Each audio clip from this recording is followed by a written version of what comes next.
I'm going to try to get these guys all in one shot. It's kind of hard up close, but big Al McInnes.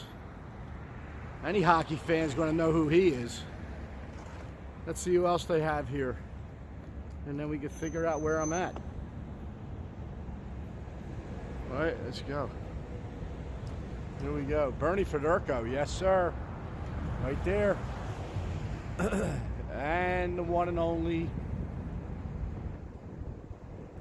Brett Hull. So that can only mean one thing, and I'm in St. Louis at the Enterprise Center, home of the St. Louis Blues. Shout out to the Chief, Craig Berube, the Philadelphia Flyers product, who, and by the way, Stanley Cup champion. And this is his team here. But you know what? As big a hockey fan as I am, love Al McInnes. And as big a fan as I am, that's not why I came here. Why I came here was to say the following. So in June of 1983,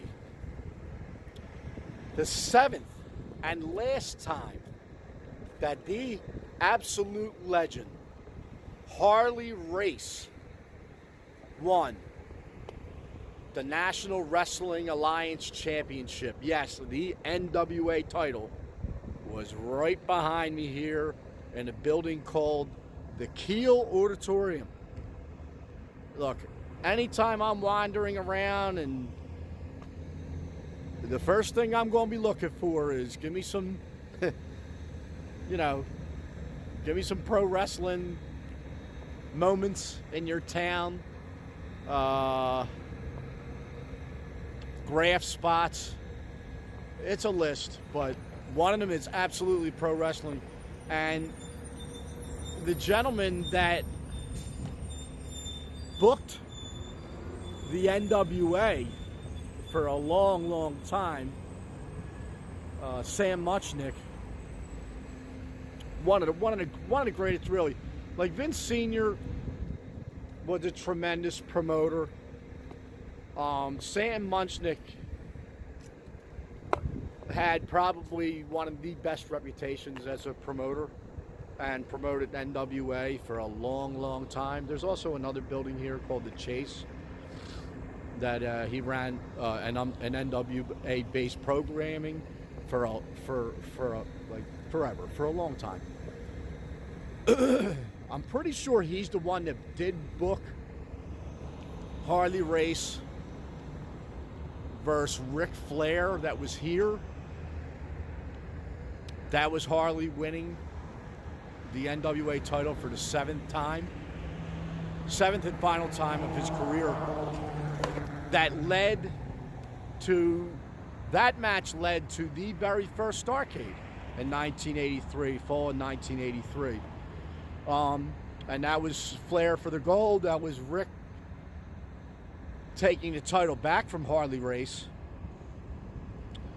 Interesting side note I was reading the last day or so is that main event was originally going to be Dusty and Flair. I guess they would have found a way to get the belt on Rick or Dusty, I don't know.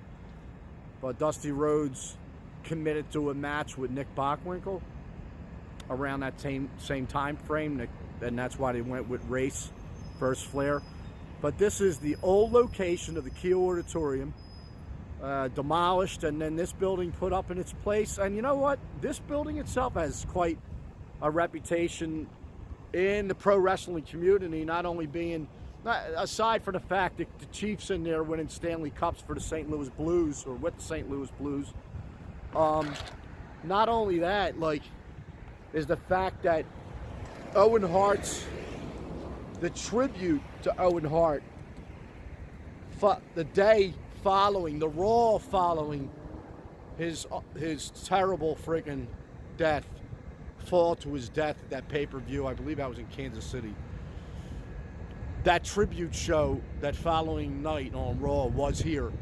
Also here was the very first Hell in the Cell between Undertaker and Shawn Michaels, which is absolutely must-see TV.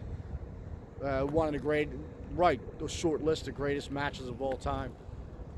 So you know, NWA, and it's nice because having grown up in the Northeast, Philadelphia with WWWF, but being a massive NWA fan in the mid '80s, it's just nice to just remembering that moment in time when the Kiel Auditorium was here, and it was a massive venue for the National Wrestling Alliance.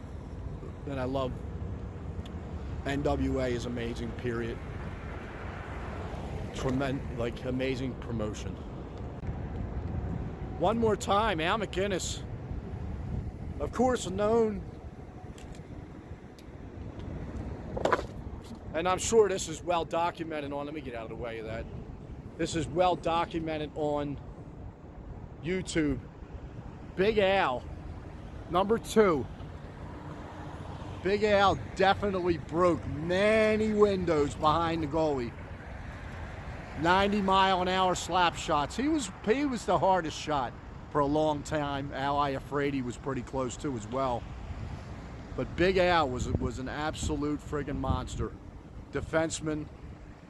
St. Louis Blues, Calgary Flames. Legend. Over and out. Playing in traffic in front of the Enterprise Center, formerly, back in the day, the Kiel Auditorium. The one and only Gateway Arch. Okay. Gateway to the west. That's what it signifies anyway. This thing, like, was here one time before, and it was with the Pagan Babies, and we stopped here on our way to Lawrence, Kansas to play the Outhouse, and oh boy, and yeah, that was a I remember, if I had access to the picture, I will post that picture of us under the gate. I think we were under the Gateway Arch. But yeah, this thing, I'll tell you what, man, 5-10 miles away, it's a monstrosity, period. It really is something else. And here it is, right here in person. Gateway Arch.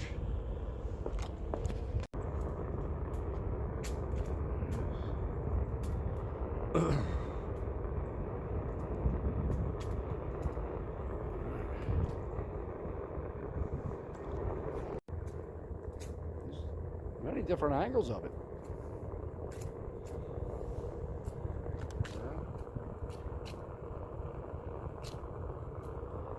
This is kind of cool though. I like this little path and all. It's pretty cool. Leading up to the arch. They got a couple of these leading towards it. Hopefully, if I have some energy left on this battery, I can also shoot the little bit of graffiti. They got a nice little graffiti area too as well. Oh yeah. Nice sunny day here in St. Louis, with the temperature skyrocketing to about 34 degrees, and that beats that beats what was going on overnight. You know, that definitely beats that. Also, can't forget the fact that this is the Mississippi River, and that of course runs right along next to the Gateway Arch. And yeah, there you are, the Mississippi River.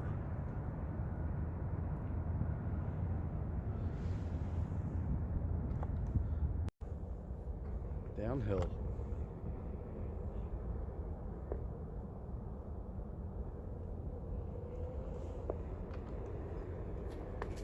Interesting parking. If you could see the slope, look at the slope. And this is where you're parking. It's sort of, I'm sure that's straight down into the Mississippi. Yeah, that's not show. So anyway, yeah, look at this. Complete slant right down into the river. I guess. Okay. You know, you get used to it. It's probably nothing at all to anybody. First timers, yeah, it's sketchy.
Ugh.